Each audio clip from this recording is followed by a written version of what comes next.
함께 나눌 말씀의 제목은 성도를 위한 바울의 기도라는 제목을 가지고 함께 하나님의 말씀 나누겠습니다.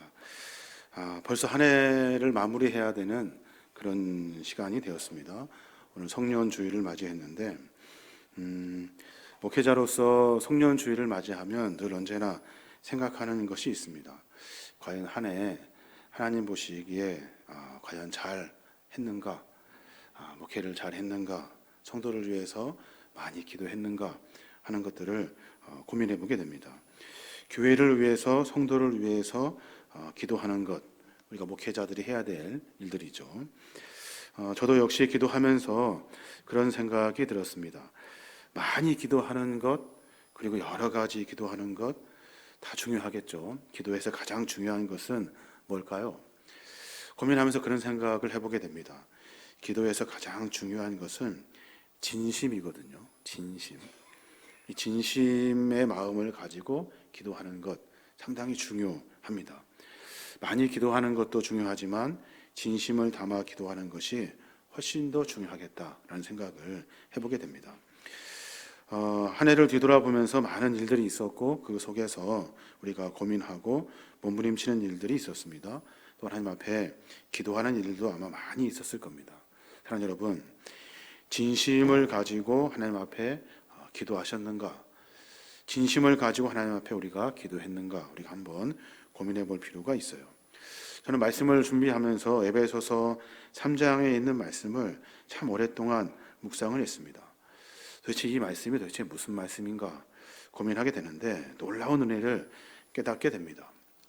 오늘 우리가 읽었던 본문의 말씀은 다른 것이 아니라 교회를 향한 바울의 진심의 내용이 담겨져 있더라고요. 바울이 얼마큼 진심으로 교회를 사랑했는가, 바울이 얼마큼 성도들을 사랑하고 있는가, 바울이 성도들을 통해서 하나님이 원하시는 그 마음이, 그 진심이 그대로 기도에 드러나게 되는 겁니다. 진심을 담은 기도가 그럼 어떤 기도인가 우리가 생각해 볼 필요가 있죠. 그리고 우리가 해야 할 기도, 그리고 우리가 받아야 할 기도 모두가 다 진심을 담아 있는 것들을 우리가 하고 받아야 하지 않을까 생각해 보게 됩니다. 요즘 사실 정말로 기도가 많이 필요한 때죠. 연말이어서가 그런 것이 아니라 또 여러 국가적인 상황도 어려운 일들이 많습니다. 잘 아시는 것처럼 국민을 향하여 총을 들었던 내란이 이제 며칠이면 한 달이 다 되어갑니다. 그런데 정리되는 거 보면 상당히 더디다 하는 생각을 해보게 됩니다. 또 나라 안팎의 상황도 상당히 혼란스럽습니다. 경제적으로는 더 어려워졌고 외교적으로도 더 어렵고 이제 우리나라의 신용평가에 대한 평가도 이제 하향 조정해야 되지 않을까라는 뉴스들을 보게 됩니다. 우리의 신앙도 마찬가지입니다. 믿음을 가지고 살아가면서 어떻게 살아야 할지 갈피를 못 잡고 살아가는 것이 우리의 현실이 아닐까 하는 생각을 해보게 됩니다. 성도 여러분들이 새벽 송구 영신 예배 때 기도 제목을 적어서 저에게 주십니다. 저는 그것을 가지고 다 타이핑을 쳐 놓습니다. 하나하나 읽어가면서 기도하게 되는데 새벽마다 기도하고 생각날 때마다 기도하게 됩니다. 그리고 성도님들의 얼굴을 볼 때마다 그 기도의 제목들이 생각이 납니다. 한순간도 우리가 놓치지 않고 기도해야 하는 것, 이것이 우리의 사명이고 우리가 해야 할 일이 아닌가 하는 생각을 해보게 됩니다. 기도는 참 중요합니다. 특별히 진심을 담은 기도는 우리의 삶의 역사를 바꾸어냅니다. 성경을 쭉 다시 한번 찾아보게 되는데 기도했던 위인들을 쭉 한번 찾아봐서 몇 가지 메모를 해보았어요. 아브라함은요, 소돔과 고모라를 위해서 정말 진심으로 간절히 매달려 기도합니다. 야곱은 압복강가에서 천사와 씨름하며 간절히 기도하여 이기는 사람이 되죠. 모세는 산 위에서 이스라엘과 아말렉의 전투에서 이스라엘을 위해서 진심을 다해 기도합니다. 한나는 자기 아이를 갖기 위한 서원의 마음으로 하나님 앞에 기도하여 사무엘을 얻죠. 그 아들 사무엘은 기도하기를 내 쉬지 않겠습니다. 내 기도를 쉬는 죄를 범하지 않겠습니다 하면서 한순간도 놓치지 않고 간절히 기도하는 것을 보게 됩니다. 야베스는 어떻습니까? 불구의 몸으로 고통스러운 가운데서도 하나님 앞에 기도합니다. 그랬더니 하나님께서 지경을 넓혀주시는 복을 그에게 주셨어요. 엘리야도 기도합니다. 간절히 기도했더니 가뭄에 비가 오게 되고 또 여러 기적 같은 일들을 이루어냅니다. 여호사밧도 마찬가지 오직 주님만 바라보는 기도로 말미암아 이스라엘 백성들과 아람의 연합군에서 이스라엘이 승리하게 하는 그런 일들을 만들어냅니다. 진심 어린 기도, 진심을 담아내는 기도, 이 기도는 우리의 역사에서 하나님의 일들을 만들어가는 아주 중요한 요소가 됩니다. 오늘 우리가 같이 고민해 봐야 할 본문은 사도 바울이 에베소 교회를 향한 진심의 기도입니다. 그가 뭐라고 진심을 담아 기도했는지 우리가 같이 확인해 보고 우리도 그 마음으로 우리의 신앙의 공동체를 바르게 세워내야 할 줄로 믿습니다. 오늘 보면 바울의 기도를 이렇게 설명하면서 처음에 그 이야기를 이렇게 시작합니다. 에베소 3장 14절 말씀인데 나는 아버지 앞에 무릎을 꿇습니다 라고 기록해요. 내가 아버지 앞에 무릎을 꿇습니다. 그리고 기도합니다 라고 말하는 거죠. 바울은 지금 어디에 있습니까? 감옥에 있습니다. 감옥에서 무릎 꿇고 에베소 교회 성도를 위해서 기도하고 있는 거예요. 이 표현을 통해서 그가 정말 얼마나 간절하게 간구하고 있는지를 오늘 성경은 우리에게 분명하게 보여주고 있습니다. 유대인들은 기도할 때 서서 기도합니다. 그들은 서서 기도하는 것을 좋아하거든요. 무릎 꿇고 기도하는 것 그들에게는 있지 않습니다. 마태복음 6장 5절에 보면 그들이 하는 기도를 예수님이 그렇게 표현을 합니다. 너희가 기도할 때 외식하는 자와 같이 되지 말라. 저희는 사람에게 보이려고 회당과 큰 거리 어귀에 서서 기도하기를 좋아하느니라. 내가 진실로 너희에게 이르노니 너희는 자기 상을 이미 받았느니라 그래요. 유대인들은 서서 기도하는 것을 좋아합니다. 왜냐하면 사람들에게 자기의 기도를 하는 것을 자랑하려고 서서 기도한대요. 바울도 유대인입니다. 유대인이어서 서서 기도하는 것 당연한 줄 알고 좋아했겠죠. 그러나 바울은 진심 어린 기도를 합니다. 그 진심이 바울로 하여금 무릎을 꿇으려 놓은 거예요. 차가운 감옥, 그 흙바닥 같은 그 바닥에 바울이 무릎을 꿇고 기도를 합니다. 여기에는 그의 간절함, 진실함, 애절함이 그 안에 담겨져 있는 거예요. 바울은 지금 진심을 다해서 기도하고 있는 거죠. 그럼 바울은 에베소 교회를 위해서 뭐라고 기도했을까요? 뭐라고? 네 가지를 놓고 진심을 다해 기도합니다. 우리가 그 바울의 기도를 듣고 마치 바울이 우리에게 하는 중보 기도 같이 바울이 우리에게 요구하고 있는 하나님을 향한 우리의 마음, 우리를 사랑하는 마음을 담아 기도하듯이 우리가 그 기도를 듣고 우리의 삶을 정비해야 할 것입니다. 바울은 첫 번째 간절한 마음으로 이렇게 기도합니다. 하나님, 우리 에베소 교회 성도들 그 마음속에 성령으로 함께 하셔서 강건하게 해 주십시오 라고 기도해요. 그냥 우리가 늘 듣던 이야기여서 그냥 그런가 보다 하지만 바울은 진심을 다해 기도합니다. 우리 교회 성도님들이 성령으로 속 사람이 강건하게 되기를 원합니다. 에베소 3장 16절에 보면 성령으로 말미암아 너희 속 사람을 능력으로 강건하게 하시오며 그렇게 기도해요. 무슨 말일까요? 우리에게는 겉사람이 있습니다. 우리에게는 속 사람이 있습니다. 우리에게는 두 사람이 함께 공존하고 있어요. 우리는 겉사람이 강건하게 되기 위해서 엄청난 노력을 하죠. 누구는 인삼을 사 먹기도 하고 녹용을 사 먹고 보약을 사 먹습니다. 누구는 운동도 하기도 합니다. 겉사람이 강건하게 되기 위해서 열심히 돈도 투자합니다. 그런데 속사람이 강건해지기 위해서는 잘 투자하지 않습니다. 잘 마음 쓰지 않아요. 바울은 에베소 교인들의 속사람이 강건해지기 위해서 기도하고 있어요. 그럼 어떻게 하면 속사람이 강건해질 수 있을까요? 바울은 그 해답을 우리에게 분명히 가르쳐 줍니다. 그게 뭐냐면 성령으로 말미암아. 성령으로만이 속사람이 강건해질 수 있다는 거예요. 속사람이 강건해지려면 우리의 마음을 흔들리지 않게 지켜주는 성령님이 필요하다는 거예요. 예수님을 모신 우리의 마음이 흔들리지 않으려면 우리의 다짐, 우리의 결단, 우리의 각오, 우리의 의리 이런 것들로는 부족하다는 거예요. 우리 안에 무엇이 있어야 되냐면 성령님이 필요하다는 거예요. 다시 보면 에베소 3장 16절 그분의 성령을 통하여 여러분의 속사람을 능력으로 강건하게 하여 주시고 그래요. 성령님, 저들 모두의 마음 가운데 성령님께서 들어가셔서 그 속사람을 강건하게 해 주십시오 라고 기도하고 있는 거예요. 성령으로 강건하다, 속사람이 성령으로 강건하여지다 라는 말이 도대체 무슨 말일까요? 성령이 거하시면 왜 강건해집니까? 왜? 여러분, 성경을 통해서 우리가 분명히 그 사실을 깨달아야 돼요. 왜냐하면 성령이 내 안에 계시면 우리의 삶 속에서 9가지 열매가 맺혀집니다. 그래서 강건해지는 거예요. 9가지 열매가 우리 안에서 우리의 삶 밖으로 삶에서 표출된다는 거예요. 갈라디아서 5장 22절에 보면 오직 성령의 열매는 사랑과 희락과 화평과 오래 참음과 자비와 양성과 충성과 온유와 절제니 이 같은 것을 금지할 법이 없느니라 그래요. 성령이 내 안에 계시면 내 삶 속에서 열매를 맺는다고요.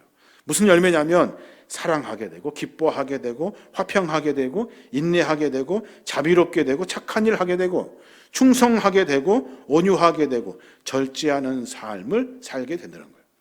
속사람이 성령으로 강건하다는 증거가 바로 이 9가지를 통해서 드러나게 된다는 거예요. 이 9가지는 분명하게 우리에게 증거하고 있는 거예요.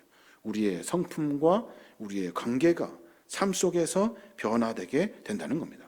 그래서 에베소 교회 교인들에게 하나님, 저 사람들 마음 가운데 성령님 찾아와 주셔서 속 마음이 강건해지기를 원합니다. 그래서 저들의 삶 속에서 그들의 성품이 드러나게 하시고 그들의 관계가 변화되기를 원합니다 라고 지금 바울이 기도하고 있는 겁니다. 여러분 기억하십시오. 성령이 내 안에 계시면 우리의 성품이 삶 속에서 표출됩니다. 우리의 성품이 사랑하는 성품으로, 화평하는 성품으로, 그리고 충성하는 성품으로, 온유하는 성품으로 바뀌어진다. 우리 안에 성령님이 계시면 우리의 관계가 서로 기뻐하고 사랑하고 화평하고 서로 자비롭고 충성을 다하고 절제하는 일들로 나타나게 된다는 거예요. 이게 성령으로 강건해짐의 증거라는 거예요.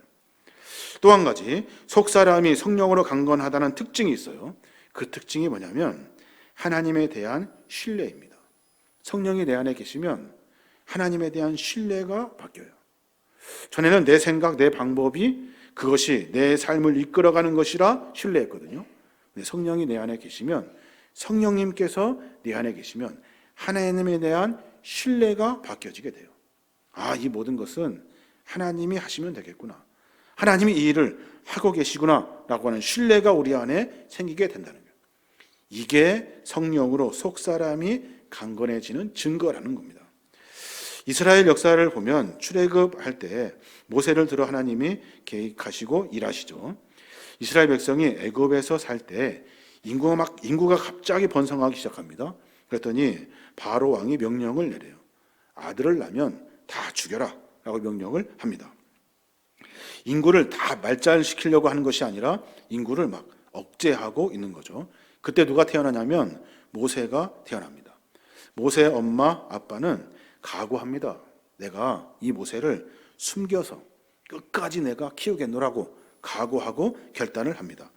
용감하게 생명을 걸고 모세를 내 죽이지 않고 길러내겠다. 그런데 한계가 있습니다. 한계가. 성경에 보면 3개월로 그 각오와 결단이 끝나버려요. 왜 그런 줄 아십니까? 모세의 울음소리가 너무 커서, 모세가 너무 크게 울어서 엄마가 아무리 각오하고 결단해도 키워낼 수가 없습니다. 울면 옆집에서 신고할 거고, 신고하면 군인들이 찾아올 거고, 군인들이 찾아오면 모세를 죽일 거니까 도저히 키울 수가 없습니다. 그래서 어쩔 수 없이 모세의 아버지와 어머니는 모세를 바구니에 담아가지고 강에다가 버리기로 작정을 합니다. 사실 버리는 일이 아니라 그들의 마음 가운데는 하나님에 대한 신뢰가 있어요. 지금 나는 강에 이 아이를 떠내려 보내지만, 강에 내가 버리지만 하나님이 이 아이를 붙들어 주십시오. 그래서 모세의 누이를 통해서 끝까지 그 바구니가 어디로 가는지 지켜보고 오라고 그렇게 이야기를 합니다. 결국에는 모세는 건짐받게 되죠. 바로의 공주에 건짐받아서 하나님의 역사를 이루어가게 됩니다. 모세의 생명을 자기들이 안고 있다가 하나님께 맡긴 거죠. 자기의 힘인 이제 0%고 하나님이 100% 일하십시오 라고 맡기는 일이에요. 이게 그냥 가능할까요? 해봐야지, 결단해야지, 내가 자식 놔야지 됩니까? 절대 안 됩니다. 성령님이 내 안에 계셔야만 가능한 일입니다. 하나님께 모세를 완전히 맡깁니다. 그때 하나님은 모든 것을 책임져 주셔요. 이게 강건이라는 의미예요. 강건, 굳셀 강자에 튼튼할 건자예요. 무엇에 대해서 굳세고 튼튼해야 합니까? 하나님에 대한 신뢰. 여기에 대해서는 굳세어야 되고 튼튼해야 하는 것이 강건이라는 거예요.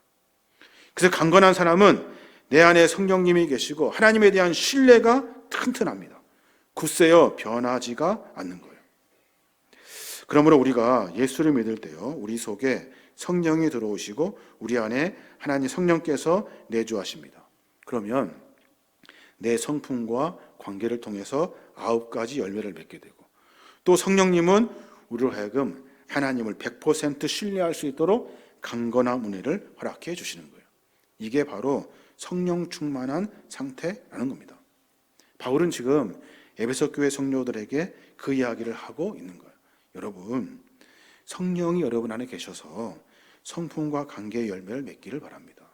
여러분, 흔들리지 마십시오. 하나님을 100% 신뢰하십시오.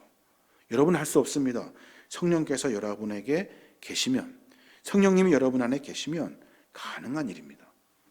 이 2가지 일이 가능한 것을 우리를 뭐라고 하냐면 성령 충만한 상태다라고 말합니다. 이것이 성령 충만한 상태예요. 그럼 그 반대는 뭡니까?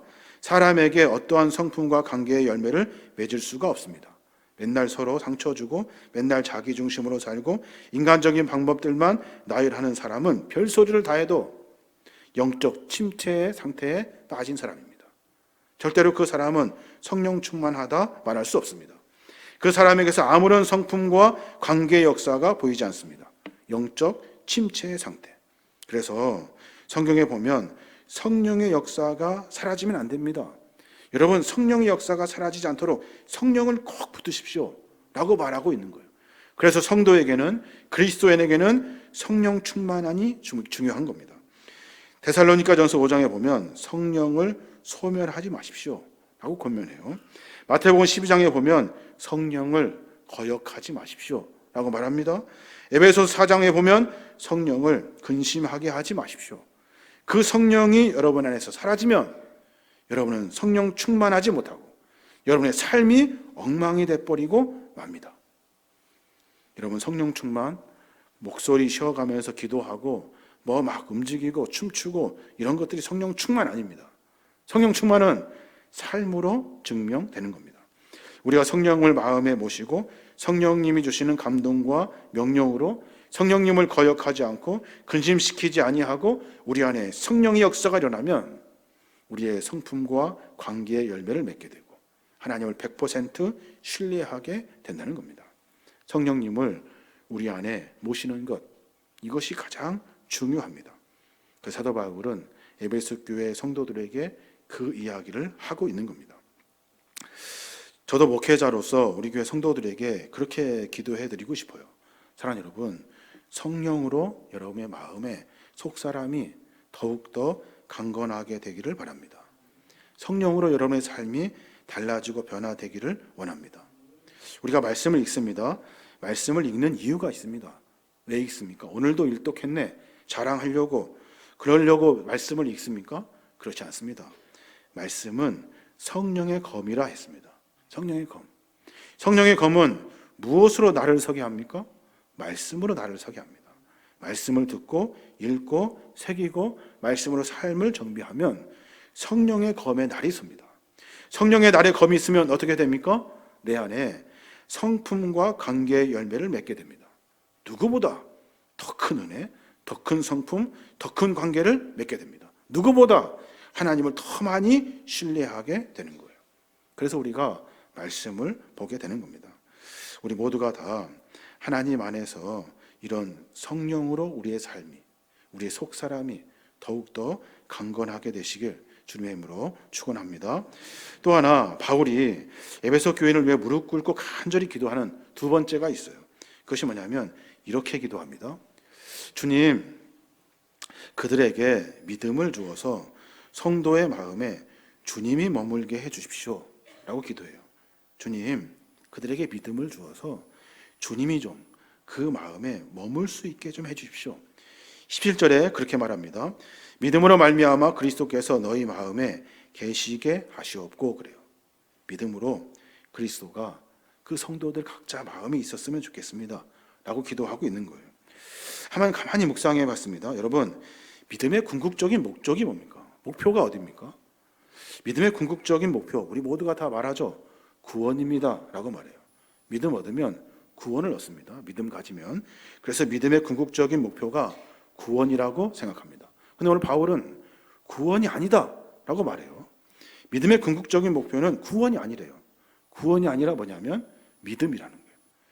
믿음으로 더 큰 믿음을 소유하는 것, 이게 믿음의 궁극적인 목표다라고 말하고 있는 겁니다. 바울은 그래서 그렇게 기도하는 거예요. 그들에게 믿음을 좀 주십시오. 그들의 믿음 없습니까? 다 성도인데 다 믿음이 있습니다. 그런데 믿음을 주십시오.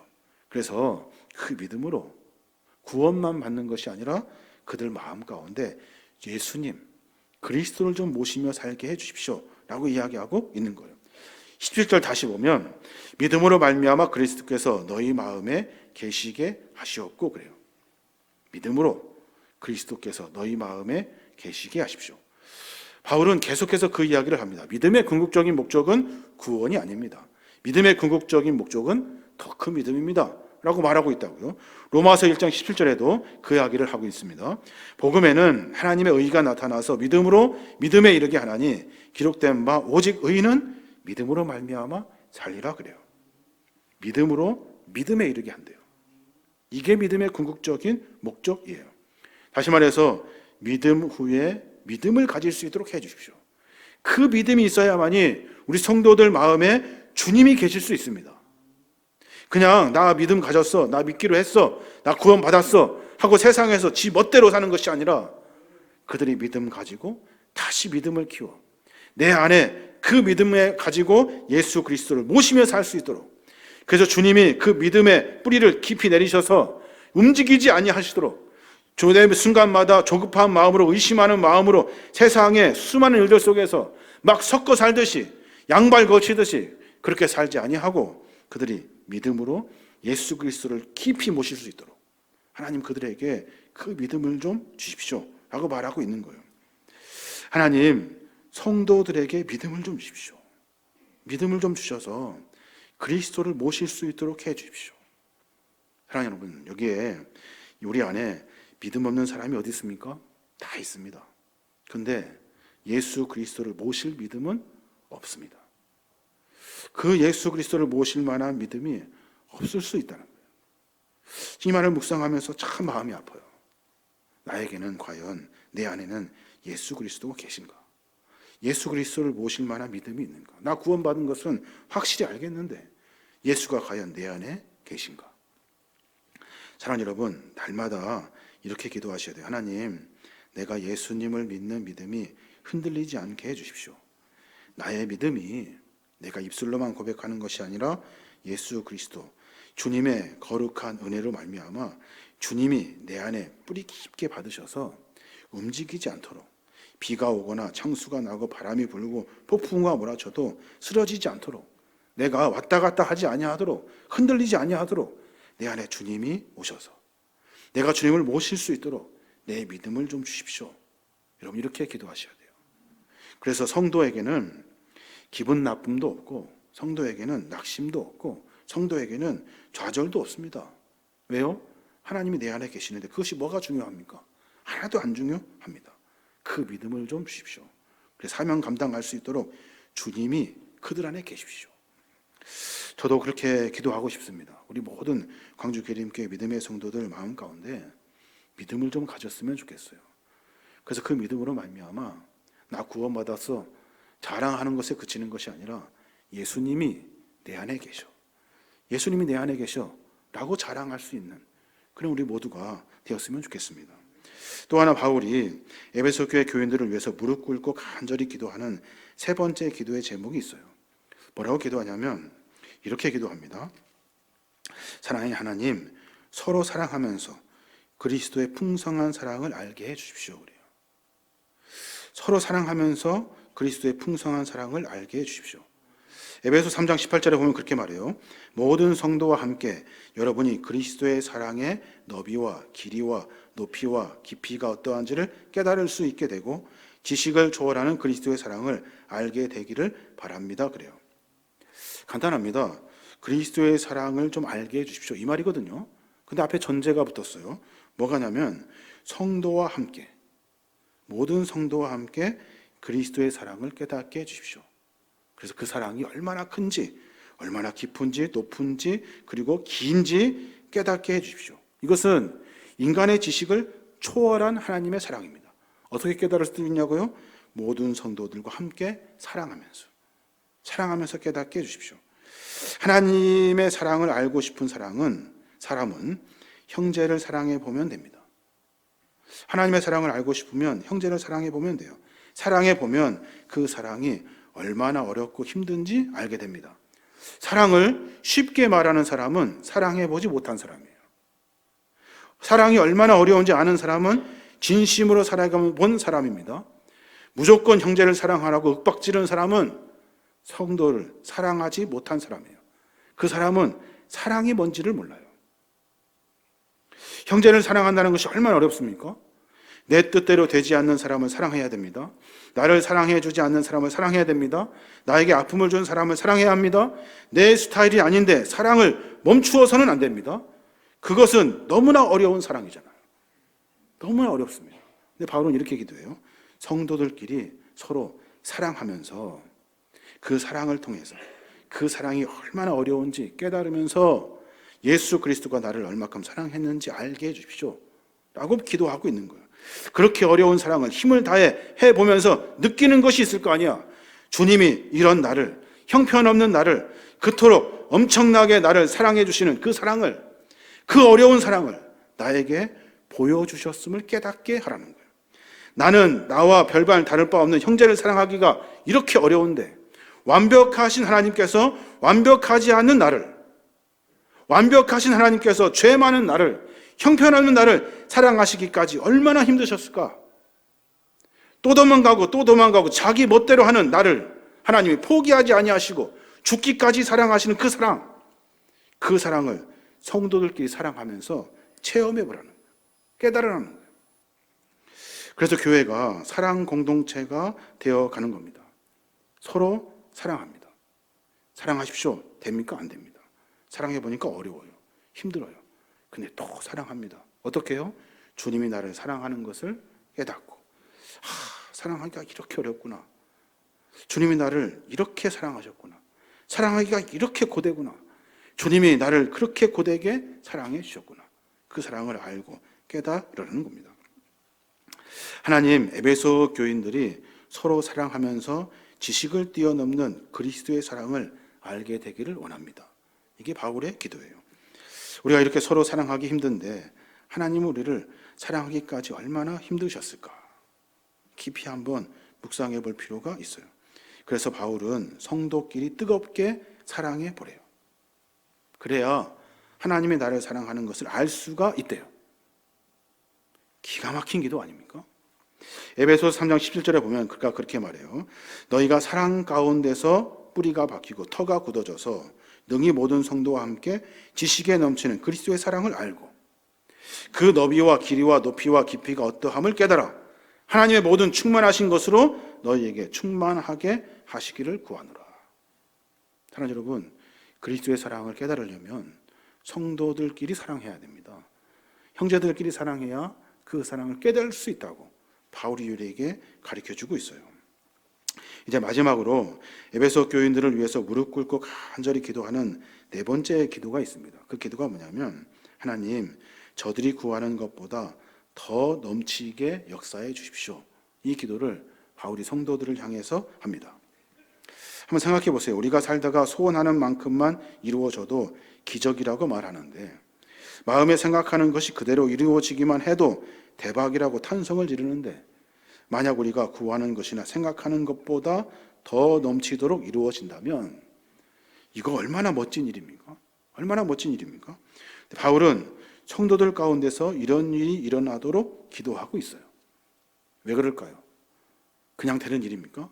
그렇지 않습니다. 성도들 마음에 누가 계셔요? 하나님이 계셔요. 바울은 그것을 본 거예요.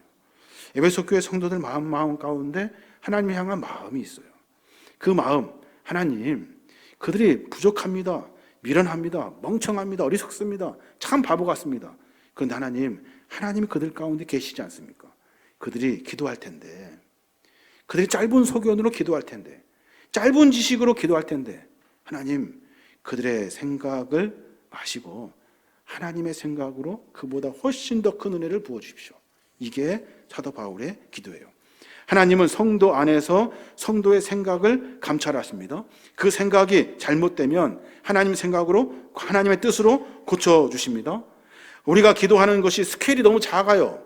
우리 안에 계신 하나님께서 하나님의 스타일대로, 스케일대로 우리의 삶의 축복을 허락해 주신다는 거예요.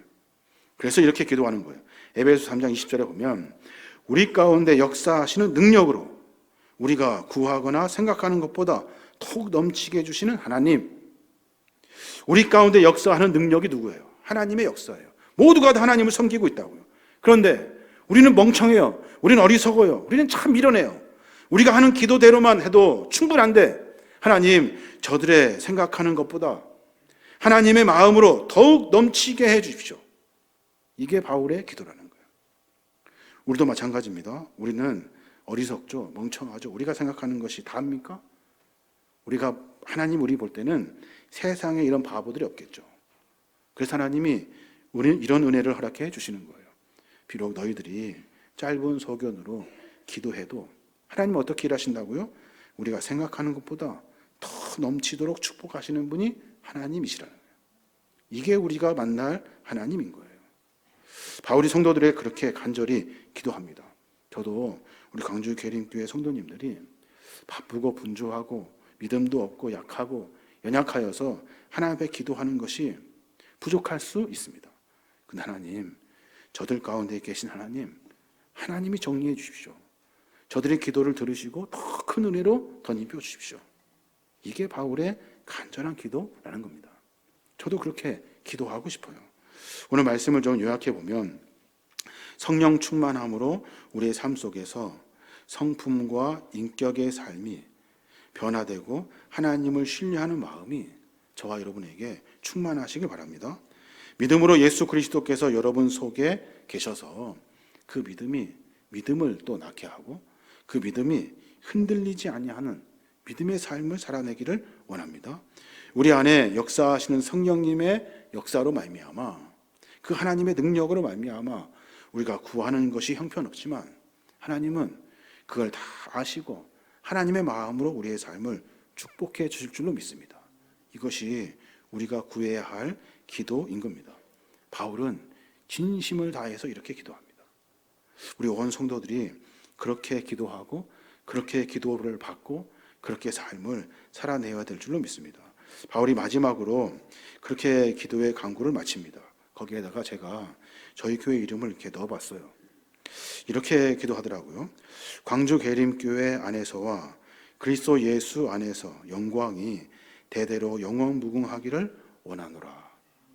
이게 우리의 기도가 되어야 될 줄로 믿습니다. 사랑하는 여러분, 2025년도에는 우리가 기도하고 몸부림침으로 말미암아 하나님 나라를 만들어 가야 될 줄로 믿습니다. 저희는 그런 삶으로 삶의 축복을 만나는 저와 여러분이 되시길 주님의 이름으로 축원합니다.